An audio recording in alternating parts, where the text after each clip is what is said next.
Hello NEET aspirant.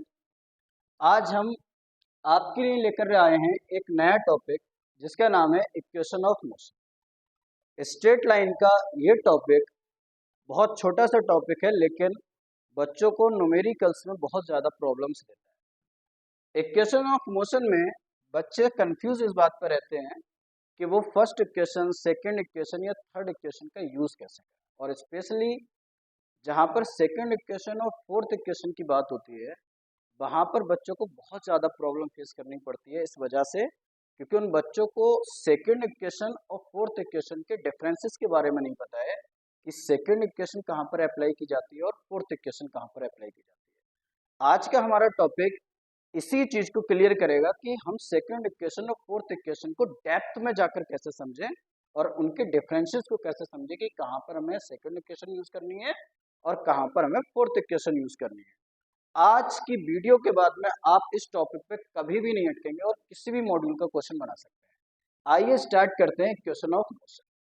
हमारे पास बेटा लोग पहली जो इक्वेशन है वो है v is equal to u plus a t. इसको इक्वेशन ऑफ मोशन में फर्स्ट इक्वेशन बोलते हैं। ऐसे ही आता है बेटा हमारे पास s is equal to u plus u T plus half A T square, इसको हम बोलते हैं सेकेंड इक्वेशन। इसी प्रकार आता है बेटा v square is equal to u square plus 2as, that is third equation of motion.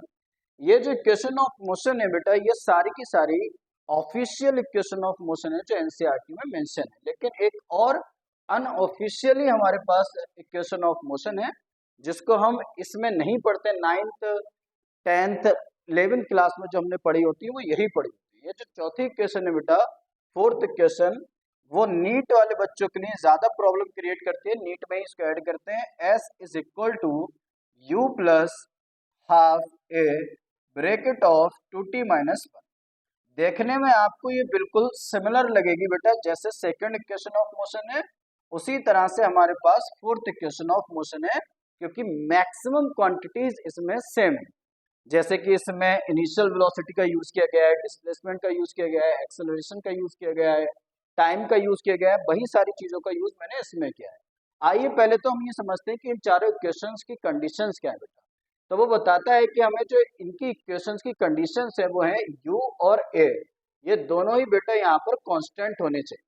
अगर हमें इन फोर्थ इक्वेशन में से किसी भी इक्वेशन का यूज करना है तो पहली कंडीशन हमें ये समझना है कि इनिशियल वेलोसिटी और एक्सेलरेशन ऑफ पार्टिकल दोनों की दोनों कांस्टेंट होने चाहिए। अब हमारा जो मेनली टॉपिक है वह बेटा सेकंड इक्वेशन और फोर्थ इक्वेशन के डिफरेंसेस को समझना। तो आइए मैं आपको समझाता हूँ डिफरेंसेस कि सेकंड इक्वेशन और फोर्थ इक्वेशन के बीच में डिफरेंस। सेकंड इक्वेशन हमारे पास आती है बेटा s is equal to U T plus half A T square, that is second equation of motion. इसी प्रकार से बेटा एक इक्वेशन आती है हमारे पास s is equal to u plus half a bracket of 2t minus 1, that is fourth equation of motion. अब इन दोनों में बेसिक डिफरेंस क्या है, समझने वाली बात यह है कि यहाँ पर भी डिस्प्लेसमेंट है, यहाँ पर भी डिस्प्लेसमेंट है, बट हमें ये बताता है कि ये जो डिस्प्लेसमेंट है एनसीईआरटी हमें बताती है कि यहाँ पर बेटा जो डिस्प्लेसमेंट है ये है displacement covered by particle, covered by particle by particle by particle in T second. बहुत ध्यान से देखना बेटा, मैंने बहुत बार रिपीट किया इस पॉइंट को, फिर से रिपीट कर रहा हूँ। Displacement covered by particle in T second, बच्चा यहाँ तक पहुंच ही नहीं पाता है, इसके डिफरेंसेस पे बच्चा पहुंच ही नहीं पाता है, जिसकी वजह से क्वेश्चन गलत होता है। Displacement covered by particle in T second, जबकि यहाँ पर बेटा एस के बारे में जो बता रहा है वो क्या बता रहा है, यहाँ पर कह रहा है displacement bye particle, displacement covered by particle, displacement covered by particle in tth second. यहाँ पर जरा समझिए बेटा, यहाँ पर थोड़ा सा गहराई है। ये कह रहा है in T second in tth second, इन दोनों के डिफरेंसेस को जरा समझते हैं। इन टी सेकेंड का मतलब होता है बेटा 0 सेकेंड से लेकर टी सेकेंड तक में जितना भी पार्टिकल का डिस्प्लेसमेंट या डिस्टेंस है उसको कैलकुलेट करना, जबकि टीथ सेकेंड का मतलब क्या बेटा, टीथ सेकेंड का मतलब होता है एक पार्टिकुलर सेकेंड। ये फोर्थ सेकेंड हो सकता है, ये थर्ड सेकेंड हो सकता है, ये सेकेंड हो सकता है, ये फर्स्ट सेकंड हो सकता है। ये पार्टिकुलर कोई एक सिंगल इंस्टेंट सेकंड है जिसमें पार्टिकल डिस्टेंस या डिस्प्लेसमेंट कवर करता है। यहाँ पर अगर थ्योरी आपकी स्ट्रांग नहीं हो पाएगी बेटा तो आप न्यूमेरिकल में प्रॉब्लम क्रिएट करोगे। तो आइए इस चीज का मैं एक एग्जाम्पल उठाता हूँ आपके लिए। एक एग्जाम्पल से इस चीज को बहुत अच्छे से क्लियर करते हैं।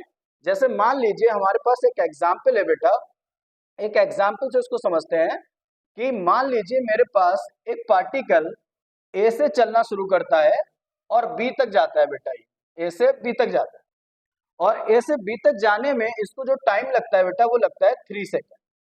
डिस्टेंस ये कवर करता है बेटा 10 मीटर। मान लीजिए ये जो डिस्टेंस इसने कवर की है 10 मीटर, ये कितने सेकंड में किए बेटा? ये इसने किया हमारे पास 3 सेकंड में। अब मैं आपको समझाता हूँ ये कैसे कवर किया जाए। तो ये जो डिस्टेंस बेटा इसने कवर की है 3 सेकंड में, ये 3 सेकंड का जो टाइम है इसने एक बार में तो कवर किया नहीं होगा, इसने उस टाइम को ब्रेक किया 0 से 1 सेकंड में, 1 से 2 सेकंड में, 2 से 3 सेकंड में। तो आइए समझते हैं इसने एक्चुअल में किया क्या होगा। ये अपने फर्स्ट सेकंड में मान लीजिए यहाँ तक है। अब अगर ये अपने फर्स्ट सेकंड में यहाँ तक आया है बेटा तो यहाँ तक इसने कुछ ना कुछ डिस्टेंस कवर करी होगी। ये है इसका फर्स्ट सेकंड और फर्स्ट सेकंड में मान लीजिए ये 2 मीटर की डिस्टेंस कवर करता है। इसी प्रकार से बेटा ये अपने सेकंड सेकंड में जाएगा। तो जब ये अपने सेकंड सेकंड में जाएगा तो मान लीजिए ये अपने सेकंड सेकंड में 5 मीटर की डिस्टेंस कवर कर लेता है। और इसी प्रकार से फिर ये जाएगा बेटा अपने थर्ड सेकंड।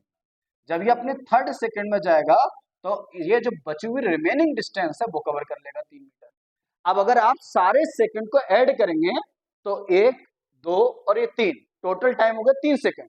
डिस्टेंस ऐड कर लेते हैं, ये आ जाएगा 2 मीटर, 5 मीटर और 3 मीटर। ये टोटल हो जाएगा बेटा हमारे पास 10 मीटर। मतलब यहाँ पर अगर आप समझ पा रहे हैं तो पार्टिकल ने क्या करा है, पार्टिकल ने डिस्टेंस लिए, बहुत ध्यान से सुनना, डिस्टेंस इन, बहुत ध्यान से सुनना, डिस्टेंस इन 3 सेकंड। तो डिस्टेंस इन 3 सेकंड आप लिखोगे सर 10 मीटर। लेकिन अगर मैं आपसे कहूंगा sir distance in third second, बहुत ध्यान समझना बेटा, डिस्टेंस इन थर्ड सेकंड, तो थर्ड सेकंड में बेटा जो डिस्टेंस होगी वो कितनी आएगी? वो सिर्फ पार्टिकुलर डिस्टेंस आएगी, वो जो कि है मेरे पास 3 मीटर। यहाँ पर आप बेसिक डिफरेंस समझ पाए होंगे कि 3 सेकंड में डिस्टेंस और थर्ड सेकंड में डिस्टेंस का क्या मतलब है। इसी का जैसे ही समझिए, अगर मैं आपसे कहूं डिस्टेंस इन 2 सेकंड, 2 सेकंड का मतलब हुआ बेटा 0 से लेके 2 सेकंड तक, मतलब यहां से लेके यहां तक का डिस्टेंस। अब यहां से लेके यहां तक का डिस्टेंस कितना है? 2 प्लस का 5 मतलब 7। आप लिखोगे सर 7 मीटर। लेकिन अगर मैं इसी क्वेश्चन को चेंज कर दूं, मैं यहां पर कर दूं बेटा डिस्टेंस इन सेकंड सेकंड, इसका मतलब वो एक पार्टिकुलर सेकंड की बात हो रही है जो दूसरे नंबर पे है। तो वो कह रहा है दूसरे नंबर पे जो सेकंड है बेटा उसने डिस्टेंस कवर करी है 5 मीटर, तो वो आ जाएगा मेरे पास 5 मीटर। आई होप आप समझ पाए होंगे कि यहाँ पर जो कहने का मतलब है, एनसीईआरटी जो हमसे कहना चाहती है वो ये कहना चाहती है कि इन टी सेकंड का मतलब होता है एवरेज टाइम और इन टी सेकंड का मतलब होता है पार्टिकुलर एक इंस्टेंट टाइम, जहां पर हमें इक्वेशन फोर्थ वाली यूज करनी है और इन टी सेकंड के लिए हमें सेकंड वाली इक्वेशन यूज करनी है बेटा। अब मैं आपको एक मॉड्यूल का क्वेश्चन देता हूं। मैक्सिमम मॉड्यूल में ये वाला क्वेश्चन रखा हुआ मिलता है जो मैं आपको यहाँ पर लिख रहा हूँ। एक क्वेश्चन समझते हैं, उस क्वेश्चन से आपके जितने भी डाउट्स हैं इसके सारे क्लियर हो जाएंगे। बेटा जरा समझिए, मैं यहाँ पर एक क्वेश्चन लेता हूँ आपको समझाने के लिए। क्वेश्चन में कहता है बेटा if a particle move with initial velocity 10 meter per second, comma acceleration of particle is 20 meter per second square, comma find the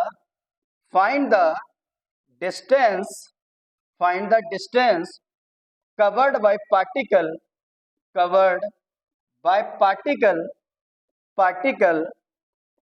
in 3 second and in third second.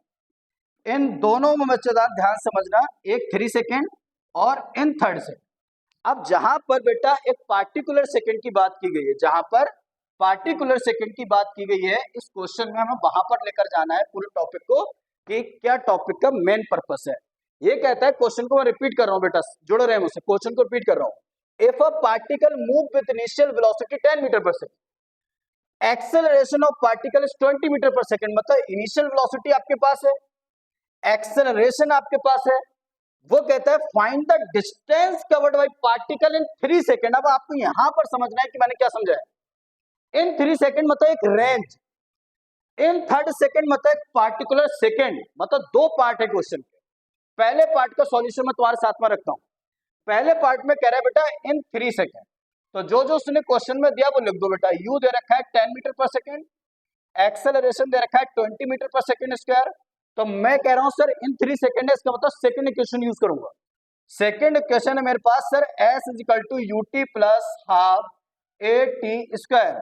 S is equal to U कितना metre 10, T कितना metre 3 plus half A कितना metre 20, T कितना है sir 3 का square. यहाँ पर 10 3 से कितना आ जाएगा 30, 2 से कैंसिल करूंगा 10 आ जाएगा बेटा, प्लस 10 इंटू 3 का स्क्वायर हो जाएगा 9, 9 इंटू 10 यहाँ पर देख लीजिए बेटा 30 प्लस 9 इंटू 10 आ जाएगा 90, 90 प्लस 30 हो जाएगा बेटा 120 मीटर। ये जो डिस्टेंस आई है बेटा बहुत ध्यान से समझना, ये डिस्टेंस आई है डिस्टेंस इन 3 सेकेंड। किसमें आया बेटा ये 3 सेकेंड में डिस्टेंस आया। अब चलते हैं सेकेंड सॉल्यूशन पे। सेकेंड सॉल्यूशन क्या है बेटा, सेकेंड सॉल्यूशन जरा समझो। सेकेंड सॉल्यूशन में वो हमसे कहता है इन 3rd सेकेंड, बहुत ज्यादा जरूरी है इस वाले पॉइंट को समझना, इन 3rd सेकेंड। बेटा 3rd सेकेंड का मतलब हुआ, आप भी समझ पा रहे हो, एक पार्टिकुलर सेकेंड की बात हो रही है। और ये जो पार्टिकुलर सेकेंड के लिए इक्वेशन बनेगी वो बनेगी s equal to u plus half a bracket of 2t minus 1। अब मैंने लगा दी 4th इक्वेशन, u की वैल्यू वही रखूंगा 10 प्लस हाफ की ए की वैल्यू लगा दूंगा बेटा 20 प्लस 2 इंटू 3 माइनस 1। यहां से देखिए 10, इसको कैंसिल करूंगा 10 तो प्लस 10 आ जाएगा और ये आ जाएगा बेटा 2 3 जा 6, 6 माइनस का 1 मतलब 5, 5 10 जा देखिए 10 प्लस का 5 10 से कितना आ जाएगा 50, 50 प्लस 10 कितना हो जाएगा 60 मीटर। इसका मतलब सर यहाँ पर जो डिस्टेंस आया, जो डिस्प्लेसमेंट आया वो आया 60 मीटर, जबकि यहाँ पर आपने निकाला था वो आया था 120 मीटर।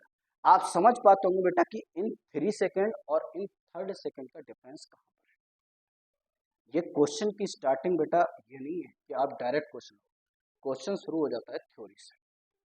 हमारे माइंड में ये गलत इमेज फिट की गई है कि न्यूमेरिकल टफ होता है। न्यूमेरिकल से ज्यादा टफ होती बेटा थ्योरी। जिसने थ्योरी को डेप्थ में समझ लिया उसके सामने न्यूमेरिकल कुछ भी नहीं। तो पहले तो अपनी माइंड में जो सेट इमेजिनेशन है उसको डिलीट कीजिए। Theory is the more important then numerical data. अगर थ्योरी स्ट्रांग है न्यूमेरिकल अपने आप हो जाए। बाकी मैं आपके साथ जुड़ा रहूंगा हर एक टॉपिक के लिए। जिस टॉपिक पे भी आपको डाउट्स आ रहे हैं आप मुझे कमेंट्स कीजिए, मैं उस टॉपिक को आपके लिए लेकर आऊंगा और जब तक क्लियर नहीं हो जाएगा तब तक मैं आपको उसको पढ़ाऊंगा। Thank you so much.